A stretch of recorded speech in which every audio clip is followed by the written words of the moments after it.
গতকাল রাতে content creator Nuruzzaman কাফির বাড়িতে আগুন লাগিয়ে দেওয়া হয়েছে। আমি যদি পার্সোনালি বলতে চাই, এটা আমার কাছে পার্সোনালি ভাই খুব খারাপ লাগছে। দেখেন, নুরুজ্জামান কাফিরকে বাড়িতে যখন আগুন জ্বালানো হয়েছে, তখন বাহির থেকে দুটো দরজাকে লক করে দেওয়া হয়েছে।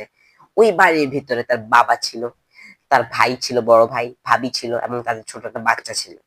আল্লাহ না করতো, তারা কালকে কিন্তু সেখানে মরে যেতে পারতো। যেভাবে বাড়ির কয়লাগুলো বের হয়েছে, হয়তোবা কাফির ভাই, বাবা, ভাতিজাগুলো, ভাতিজা বা ভাতিজি যেই আছে, সে কয়লা হয়ে বের হতে পারতো, কিন্তু আল্লাহ সহায় হয়েছে, তারা কোনোভাবে বের হয়ে যাইতে পারছে। এখন ভাই, কাফি কিনা অনেকদিন থেকে সমালোচনা চলতেছে, বিশেষ করে বইমেলা উপলক্ষে বেশ 2-3 দিন ধরে ফেসবুকে ঢুকলে শুধু কাফি, আমি নিজেও পার্সোনালি ভিডিও বানাইছি। বাট যত যাই হোক না, আপনি একজন মানুষের বাড়িতে আগুন লাগাইতে পারেন, এবং তারা শুধু বাড়িতে আগুন লাগিয়েছে তা না, যারা এই কাজ করেছে তারা খুনি। কারণ খুন করার চেষ্টা করা এবং খুন করা দুইটা কিন্তু সমান অপরাধ। তারা কিন্তু ওই কাফির বাবা মা পরিবারটাকে শেষ করে দেওয়ার জন্যই সেখানে গিয়েছে, এবং সেটা করেছে, তবে আল্লাহ তাআলা সহায় হয়েছে।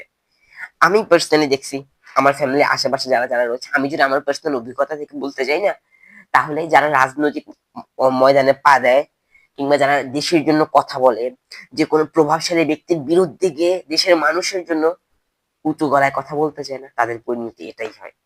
তাদের সংসার থাকে না, ফ্যামিলি থাকে না।